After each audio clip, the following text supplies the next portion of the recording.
مسلمانوں نہ گھبراؤ، خدا کی شان باقی ہے۔ ابھی اسلام زندہ ہے، ابھی قرآن باقی ہے، اور مٹانا چاہتے ہیں وہ مگر ہم مٹ نہیں سکتے۔ دلوں میں جوش ہے جب تک بدن میں جان باقی ہے۔ یہ کافر کیا سمجھتے ہیں جو اپنے دل میں ہنستے ہیں، ابھی تو کربلا کا آخری میدان باقی ہے۔ آج یہ انتہائی عقیدت و محبت کے ساتھ اپنے نبی کی بارگاہ میں صلاۃ والسلام کی ڈالیاں پیش کریں۔ پڑھیں بآواز بلند اللہم صلی علی سیدنا نبینا کریمنا مولانا محمد بارک وسلم صلی اللہ علیہ صلاۃ وسلام علیک یا رسول اللہ صلی اللہ تعالی علیہ وآلہ وسلم۔ حضرات، مجھے دیکھ کر کے آپ حضرات مایوس مت ہونا، اس لیے کہ میں انشاءاللہ 12 بجے تک اپنی بات پوری کر کے اپنی جگہ لے لوں گا، چونکہ میں بھی آپ کی مجبوری سمجھتا ہوں، میری بھی آپ مجبوری سمجھیں۔ بہت تقریریں آپ نے سنی، بہت نعت و منقبت کے شعر، اب میرا خیال ہے کہ آپ کا بکسہ بھر چکا ہے، سننے کے موڈ میں نہیں ہے، آپ نے تالا لگا دیا۔ تھوڑی سی جگہ دے دے اپنے، ہاں سمجھ رہے ہیں، بس زیادہ وقت چونکہ ٹائم بھی نہیں ہے، ٹھنڈک کا موسم ہے، یہ تو سنیوں کا کلیجہ ہے کہ سردیوں میں بھی بیٹھ کے نبی کا ذکر کر رہے ہیں، سبحان اللہ۔ ہاں، ایک محفل میں ایسے حضرت مفتی صاحب معراج کا ذکر کر رہے تھے، چونکہ آپ حضرت آپ کے امام صاحب نے بھی وہی بات بتائی، مجھے یاد آ گیا۔ بڑا مجمع تھا، یہاں تو چند لوگ، بڑا مجمع تھا۔ حضرت نے کہا کہ اللہ کی بارگاہ میں میرے نبی تشریف لے گئے اور 50 وقت کی نماز ملی۔ یہی تو کہا حضرت نے، کتنی ملی؟ 50 وقت کی۔ اب پورا مجمع بڑے غور سے سن رہا، اتنا کہا اور پھر حضرت نے پلٹ کر کے کہا کہ میرے نبی 9 بار آئے گئے، 5 وقت کی نمازیں کم ہوتی گئی، 5 وقت کی بچی۔ جیسے اتنا کہا، ایک مجمع میں ایک آدمی لوٹنے لگا، ہاتھ پیر چلانے لگا اور لوٹنے لگا۔ اسی مجمع میں لوگ دیکھنے لگے، کہیں اللہ یہ کیا ہو گیا، کہیں کسی موجی جانور نے کاٹ تو نہیں لیا یا کوئی تکلیف ہو گئی۔ لوگ اس کو پکڑنے لگے، 2-4 لڑکے دبائے اس کو پکڑ کر کے، کوئی ہاتھ پکڑ رہا ہے، کوئی پیر پکڑ رہا ہے، کوئی سر پکڑ رہا ہے، لیکن وہ لوٹنا بند نہیں کیا۔ اسٹیج سے ایک عالم صاحب اترے، گئے کہ لاؤ دیکھیں کیا معاملہ۔ وہاں پہنچے، کہا بیٹا کیا بات؟ کہنے لگے کوئی بات نہیں۔ تو کہیں پھر لوٹ کیوں رہے ہو؟ کہا لوٹ اس لیے رہا ہوں کہ اگر ایک بار نبی اور چلے جاتے تو نماز کا قصہ ہی نہیں ختم ہو جاتا، پڑھنے کیا ضرورت۔ تو ایسے لوگ، یہ جو نماز کا تحفہ ہمیں ملا ہے، قسم اللہ کی، اگر سچے دل سے اللہ کی بارگاہ میں ایک سجدہ کر لو تو زندگی کی معراج ہو جائے گی۔ یہ حقیقت ہے کہ جب بندہ نماز کی حالت میں ہوتا تو اللہ اور بندے کے درمیان جو 70,000 حجابات ہوتے ہیں وہ اڑ جایا کرتے، بندہ روبرو اپنے رب کا دیدار کرتا۔ لیکن عمل تو ایسا پیدا کرو، عمل ایسا پیدا کرو کہ آنکھوں کو بند کرو تو قسم اللہ کی نظروں میں شہر مدینہ سما جائے۔ میں تھوڑی دیر کچھ باتیں آپ تک پہنچانے کی کوشش کروں گا، اور میں چاہتا ہوں، میری آواز بھی بڑی متاثر ہے، کئی دن سے کھانسی آ رہی ہے اور کھانسی اچھے ٹائم پہ آتی ہے، تو میں 2-3 شعر پڑھ کے اپنے آپ کو تازہ کر کے آگے بڑھتا ہوں۔ محبت کے ساتھ کہیں یا رسول اللہ۔ آپریٹر صاحب یہی ہیں کیا؟ تھوڑی سی آواز بڑھ جائے تو اس میں گونج کر کے بڑھا دیں، کیونکہ آواز میری بڑی بیٹھی ہے، مائک اچھا ہے آپ کا۔ کہ جانتے ہیں مصطفیٰ کیا چاہیے، جانتے ہیں مصطفیٰ کیا چاہیے، جانتے ہیں مصطفیٰ کیا چاہیے، کہ جانتے ہیں مصطفیٰ کیا چاہیے، کہ جانتے ہیں مصطفیٰ کیا چاہیے، ارے ہم غلاموں کو مدینہ چاہیے، ہم غلاموں کو مدینہ چاہیے۔ اور جن جن لوگوں کو مدینہ جانا ہے یقیناً وہ جانا چاہتے ہیں تو اپنی زبان کو تھوڑا سا ہلا کے کہہ دیں یا رسول اللہ۔ شاعر کیا کہتا ہے کہ میں بھی دیکھوں گا مدینہ یا نبی، میں بھی دیکھوں گا مدینہ یا نبی، کہ میں بھی دیکھوں گا مدینہ یا نبی، ارے میں بھی دیکھوں گا مدینہ یا نبی، ارے آپ کا بس ایک اشارہ چاہیے، آپ کا بس ایک اشارہ چاہیے۔ اور اللہ بے شک بہت سارے علماء کرام کو ہمارے بھائیوں نے مدعو کیا، میری تو پہلی حاضری ہے، اور آئے اچھی اچھی باتیں آپ تک پہنچائی۔ ٹھنڈک کی وجہ سے جلدی جانا، کیونکہ دور جانا، موسم ایسا ہے، لیکن یہ اسٹیج پہ علماء کرام اس شعر کو سمجھیں گے کہ میں کیا کہہ رہا ہوں۔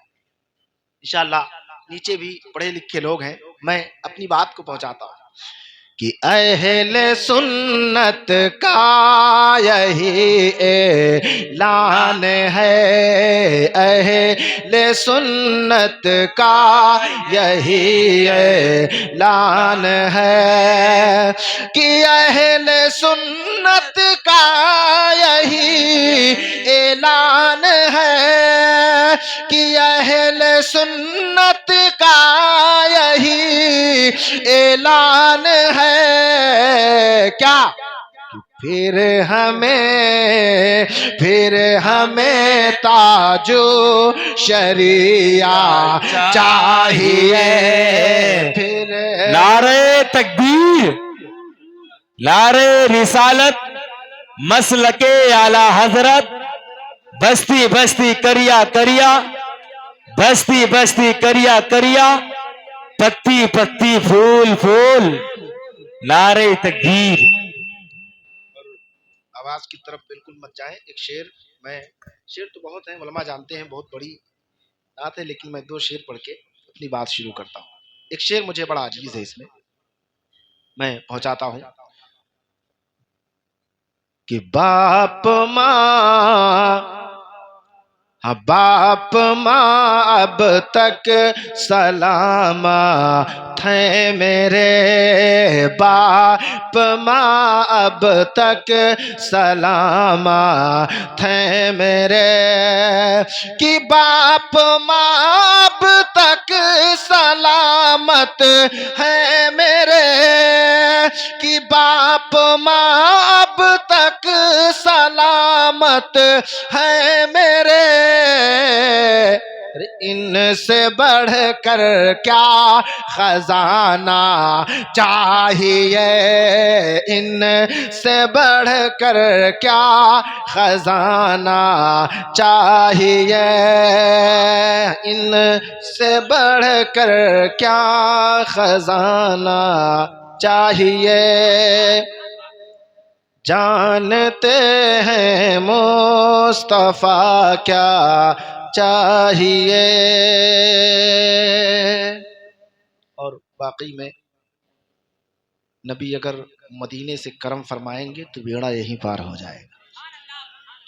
شاعر کہتا ہے کہ اندھیرے میں بھی اہل دل اجالا دیکھ لیتے ہیں، جب آنکھیں بند کرتے ہیں مدینہ دیکھ لیتے ہیں، اور ضرورت کیا ہے آقا کو کہیں بھی آنے جانے کی، ہمیں مدینے ہی میں رہ کے ساری دنیا دیکھ لیتے، اس لیے کہ اللہ نے میرے نبی کو پاورفل بنا کر کے بھیجا، جس کا کوئی جواب نہیں ہے، اور میرا نبی دنیا میں اس شان کے ساتھ تشریف لے کر کے آیا کہ تمام نبیوں میں رسولوں میں اعلیٰ بن کر کے آیا، اعلیٰ۔ سب سے پہلے سب کو پتا ہے اللہ نے حضرت آدم کو پیدا فرمایا، کس کو؟ حضرت آدم کو پیدا فرمایا. کئی ہزار سال تک آدم علیہ السلام اس دنیا میں رہے، اسلام کی تبلیغ کرتے رہے. وہ لوگ کرتے ہی نہیں. اللہ کی وحدانیت کا اعلان کرتے رہے، مانو میں اللہ کا نبی ہوں، مانو میں اللہ کا نبی ہوں، اللہ ایک ہے، اعلان کرتے رہے. بتانے کا مقصد یہ ہے کہ آدم علیہ السلام ابھی دنیا میں تشریف رکھتے ہیں، دنیا میں باحیات ہیں، انہی کی موجودگی میں دوسرا نبی چلا آیا. سبحان اللہ. حضرت شیش علیہ السلام دنیا میں تشریف لے آئے. ایک نبی موجود ہے اور ایک نبی کی موجودگی میں دوسرا نبی چلا آیا. اب حضرت آدم علیہ السلام اسلام کی تبلیغ کرتے رہے، اللہ کی وحدانیت کا اعلان کرتے رہے، رب کی ربوبیت کا اعلان کرتے رہے، اپنی قوم کو، اپنی امت کو یہ بتاتے رہے کہ مانو اللہ ایک ہے، اپنی رب کی ربوبیت کا اعلان کرتے رہے، قوم کو بتاتے رہے میں اللہ کا نبی ہوں. اللہ نے حضرت شیش علیہ السلام کو دنیا میں بھیجا. حضرت آدم علیہ السلام بتا رہے ہیں بیٹا راستہ یہی ہے، اسی مشن پہ کام کرنا ہے، روشنی یہی ہے، اسی روشنی میں چلنا ہے، اجالا یہی ہے، اسی اجالے میں چمکتے جانا ہے، رب کی ربوبیت کا اعلان کرتے جانا ہے، اللہ کی وحدانیت کا اعلان کرتے جانا ہے. بتانے کا مقصد یہ ہے کہ اللہ نے تمہارے نبی کو کس شان کے ساتھ دنیا میں بھیجتا ہے اور کتنا پاورفل بنا کر کے دنیا میں بھیجا ہے. آؤ ذرا تاریخ کے اوراق کو پلٹتے ہیں. اسی دنیا میں جب حضرت آدم تشریف لے کر کے آئے ہیں، 1000 سال سے زائد، اللہ اکبر، آپ اسلام کی تبلیغ کرتے رہے، رب کی ربوبیت کا اعلان کرتے رہے، اللہ کی وحدانیت کا اعلان کرتے رہے، اپنی قوم کو یہ دعوت دیتے رہے مانو میں اللہ کا نبی ہوں. حضرت آدم علیہ السلام دنیا میں ہے، اب اسی راستے پر، اسی مشن پہ کام کر رہے ہیں. حضرت شیش علیہ السلام بتانے کا مقصد یہ ہے کہ دنیا میں ایک نبی موجود ہے اور اسی نبی کی موجودگی میں اب دوسرا نبی تشریف لے آیا ہے. اب ایک نبی کی موجودگی میں دوسرا نبی کام کرتا جا رہا ہے، اسی کے اجالے میں چمکتا جا رہا ہے، اسی کی روشنی میں چمکتا جا رہا ہے. اے لوگوں، اپنے ذہن و فکر کو حاصل کرنا. اللہ نے حضرت آدم کو دنیا میں جب بھیجا ہے تو ایک کے بعد دوسرا نبی بھیجتا جا رہا ہے اور ایک نبی کے اجالے میں دوسرا نبی چمکتا جا رہا ہے، اسی کے اجالے میں کام کرتا جا رہا ہے. لیکن جب اسی دنیا میں اللہ نے ہمارے اور آپ کے نبی کو آمینہ کی گود میں، جب عبداللہ کے گھر میں 12 ربیع الاول کی تاریخ میں صبح صادق کے وقت جب اسی دنیا میں میرے نبی کو دنیا میں پروردگار بھیجتا ہے تو تاریخ اٹھا کر کے دیکھو، کسی نبی کا اجالا نہیں تھا، کسی نبی کی چمک نہیں تھی، بلکہ علماء سے پوچھو حضرت عیسیٰ کو گزرے تقریباً 665 سال کا عرصہ گزر چکا تھا، پوری دنیا اندھکار میں ڈوب چکی تھی، بھائی بھائی کا دشمن تھا، بچیوں کو زندہ زمین میں دفن کیا جا رہا تھا، بیواؤں پہ ظلم کیا جا رہا تھا. لیکن جب ایسے پرفتن دور میں، ایسے نازک دور میں جب اللہ نے اپنے محبوب کو مکہ کی دھرتی پر عبداللہ کے گھر میں، عبد المطلب کے آنگن میں، آمینہ کی گود میں، جب صبح صادق کے وقت 12 ربیع الاول کی تاریخ میں جب میرا نبی تشریف لے کر کے آیا ہے تو ایسے نازک دور میں میرا نبی ایسا چمکا کہ عرب میں چمکا ہمارا نبی، عجم میں چمکا ہمارا نبی، مشرق میں چمکا ہمارا نبی، مغرب میں چمکا ہمارا نبی، شمال میں چمکا ہمارا نبی، جنوب میں چمکا ہمارا نبی. ابے سب مل کر کے اپنے رضا کی زبان میں بولو کہ وہ اور نبی تھے جو اجلوں میں چمکا کیے، اندھے شیشوں میں چمکا ہمارا نبی. واہ بھائی واہ، بے شک سبحان اللہ. نعرے تکبیر، نعرے رسالت، مسلک اعلی حضرت. واہ واہ حضرت. یہ میرے نبی کی شان. سب تو کسی نہ کسی کے اجالے میں چمکتے رہے، لیکن اعلی حضرت فرماتے ہیں کہ چمک والے اجلوں میں چمکا کیے، اندھے شیشوں میں چمکا ہمارا نبی. وقت کی گنجائش نہیں ہے کہ بہت لمبی چوڑی گفتگو کی جائے، لیکن یہ بابا تاج الدین رحمت اللہ علیہ کے عرس میں آنے والوں، عرس کرنے والوں، آخری میسج، آخری پیغام اپنے دل کی تختی پر نوٹ کر کے جاؤ. عرس کرتے ہو نا، کس لیے؟ ہاں، عرس اسی لیے کر رہے ہو، تم جانتے ہو کہ بابا تاج الدین کی اگر نظر کرم ہو جائے گی تو ہمارا بیڑا پار ہو جائے. بولو، لالچ ہے تبھی نا. لیکن اے اسلام کا کلمہ پڑھنے والوں، ایک میسج اپنے دل کی تختی پر نوٹ کرنا. آج اس ہندوستان کی سرزمین پر اگر مسجدوں میں اذان ہوتی ہے، منبروں پہ بیٹھ کے خطبہ دیا جا رہا ہے، تو قسم اللہ کی یہ صدقہ ہے ان اللہ والوں کا، یہ کرم ہے ان بزرگان دین کا جنہوں نے اسلام کو ہمارے اور آپ کے گھروں تک پہنچایا۔ اسی ہندوستان کی تاریخ اٹھا کر کے دیکھو، جس وقت میرا خواجہ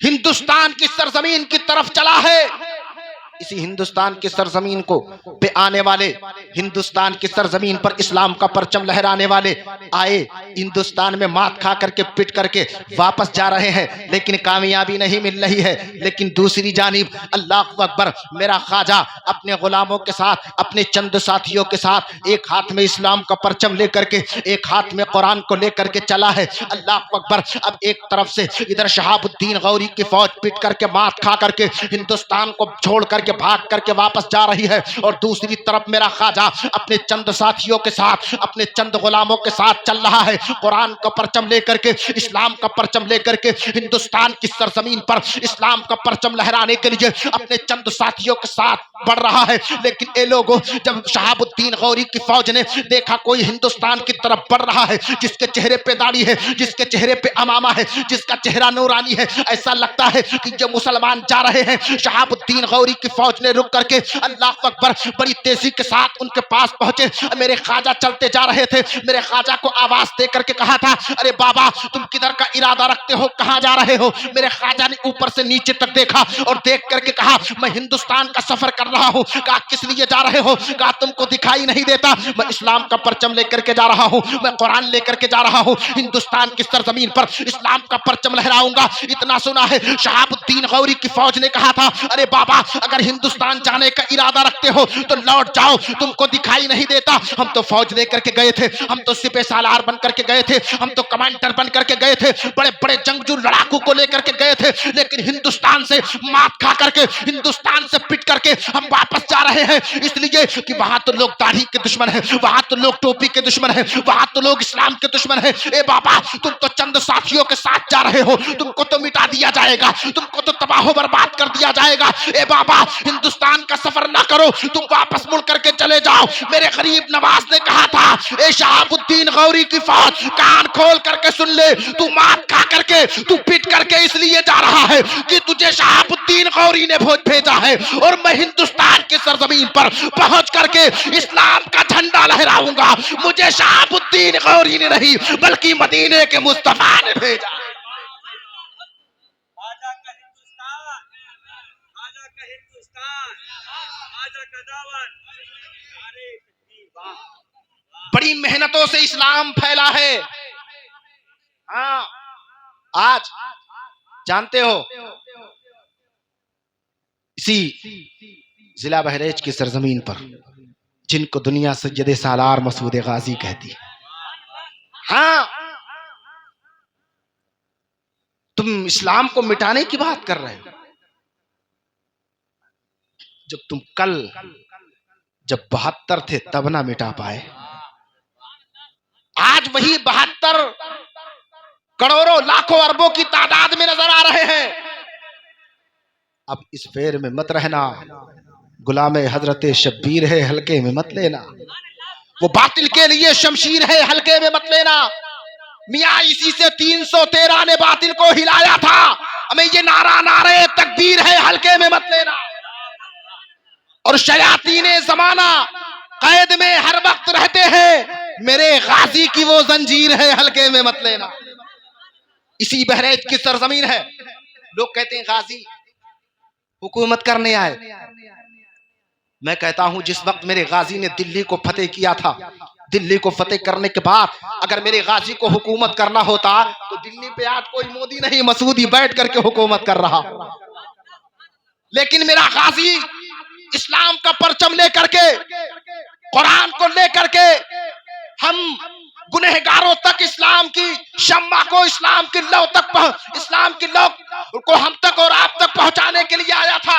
اسی بحریت کی سرزمین پر جب میرا غازی غزنی سے سفر کر کے دلی کو فتح کر کے تمام ملکوں کو تمام جو ہے شہروں کو فتح کر کے سرزمین بحریت پہ اسلام کا جھنڈا گاڑتا ہے تو ظالم طاقتیں دیکھ کر کے کہہ رہی تھی یار غازی تو چند غلاموں کے ساتھ آیا ہے, اس کے پاس نہ زیادہ اسلحے ہیں نہ زیادہ طاقتیں ہیں, ان کو مٹا دو اسلام مٹ جائے گا, یہ غازی کو مٹا دو اسلام کو مٹا دیا جائے گا, ان کے ساتھیوں کو نیست و نابود کر دو اسلام کا پرچم گرا دیا جائے گا. لوگ کہہ رہے تھے یار اسلام کو کیسے مٹایا جائے, غازی کو مٹا دو تو اسلام مٹ جائے گا, غازی کو دنیا سے ہٹا دو تو اسلام ہٹ جائے گا, لیکن میرا غازی سرزمین بحریت سے پوری دنیا کی ظالم طاقتوں کو آواز دے رہا تھا اے دنیا والوں سن لو, تم اسلام کو مٹانے کی بات کر رہے ہو, ارے اس پیر میں مت رہنا, تم تو اپنے گھروں کا چراغ مٹی کے تیل سے روشن کرتے ہو, لیکن محمود غزنوی کا بھانجا اسلام کا چراغ مٹی کے تیل سے نہیں بلکہ اپنے خون جگر سے روشن کر کے جا رہا. ہاں مٹانے کی کوششیں مت کرنا, اسلام تھا اسلام ہے اسلام رہے گا. ہاں قرآن تھا قرآن ہے قرآن رہے گا, اور اسلام کی گردن پہ حسین ابن علی کا احسان تھا احسان ہے احسان رہے گا. میرے وعدے کے مطابق میرا ٹائم پورا ہو,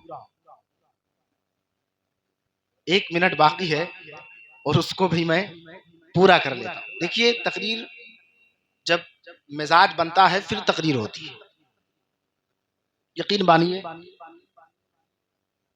چلیے کسی کا انتقال مجھے خبر ملی تھی, اللہ اپنے حبیب کے صدقے میں اس محفل پاک کے صدقے میں مولا جنت الفردوس میں اعلیٰ سے اعلیٰ مقام عطا فرما, اور مولا اپنے حبیب کے صدقے میں اپنی جوار رحمت میں جگہ عطا فرما.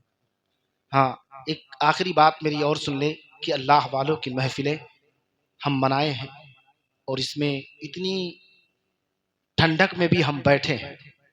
میرے پاس باتیں تو بہت ساری تھی میں, لیکن دل کے ففولے جل اٹھے سینے کے داغ سے, اور اس گھر کو آگ لگ گئی گھر کے چراغ سے. ایک آخری میسج پیغام یہ ہے کہ اللہ والوں کی محفل جب ہم ان کا دامن اپنے ہاتھوں سے مضبوطی کے ساتھ پکڑیں گے تو انشاءاللہ ہمیں کامیابی مل جائے گی. ہاں کامیابی مل جائے گی. آخری میسج یہی میں چھوڑ کر کے اپنی جگہ لیتا ہوں, پھر انشاءاللہ زندگی کی کسی موڑ پہ ملاقات ہوئی تو انشاءاللہ بات ہوگی. یہ ہمارے شہادت بھائی کی محبت ہیں جو مجھے آنا پڑا. میں عرض یہ کر رہا تھا حضرت مالک بن دینار, میں صحابی کی بات نہیں کر رہا, اللہ کے ولی کی بات کر رہا. حضرت مالک بن دینار سننا, اللہ کے ولیوں کے دامن سے اگر ہم وابستہ ہو جاتے ہیں تو یہ ہمیں کتنا کامیاب کرتے. حضرت مالک بن دینار کا مناظرہ ایک دہریے سے ہو گیا. وجود باری تعالیٰ پہ آپ نے بہت ساری دلیلیں پیش کی, لیکن ظالم ماننے کے لیے تیار نہ ہوا, کہا ہم نہیں مانتے کہ اللہ ایک. لیکن حضرت مالک بن دینار جانتے تھے کہ اللہ ایک. بولو سب کا ایمان یہی ہے کہ نہیں ہے, اللہ ایک ہے. حضرت مالک بن دینار نے ایک دلیل پیش کی رد کر دیا, 2 پیش کی رد کر دیا, 3 4 5 6 365 سے زیادہ دلیلیں پیش کرتے رہے, رد کر دیا, کہا میں نہیں مانتا. اور نہ ماننے والے کے لیے کروڑوں دلیل بیکار ہے کہ نہیں بیکار بھائی, کوئی مانتا ہی نہیں کیا کرو گے. حضرت مالک بن دینار کو جلا لایا, کہا سن اب معاملہ ایسے نہیں ہوگا, آپ کی زبان میں بات کر رہا ہوں. کہا اب معاملہ ایسے نہیں ہوگا. کہا پھر, کہا آگ کو جلا, آگ کو روشن کر. اب جب اس کے شعلے آسمان سے باتیں کرنے لگے تو چال تو بھی اس میں چل, میں بھی چلتا ہوں. اب جس کا دھرم سچا ہوگا بچ جائے گا. اے اللہ کے ولیوں کا عرس منانے والوں, ان کی محفل میں آنے والوں, اپنے ذہن کو حاضر کرنا. حضرت مالک بن دینار, آگ کو جلایا جاتا ہے, آگ کو روشن کیا جاتا ہے. جب آگ کے شعلے آسمان سے باتیں کرنے لگے, آگ اپنے شواب پہ ہے, حضرت مالک بن دینار ایک طرف ہے, وہ دہریہ ایک طرف ہے. دہریہ تو سوچ رہا تھا یار میرے تو کئی خدا ہے, اگر پانی نہیں بچائے گا تو پتھر بچا لے گا, اگر پتھر نہیں بچائے گا تو سورج بچا لے گا. اللہ اکبر. وہ اپنے دل میں سوچ رہا تھا کہ کوئی نہ کوئی میرا خدا تو مجھے بچا ہی لے گا. لیکن مالک بن دینار جانتے تھے کہ میرا رب ایک ہے, بچانے والا وہی ہے,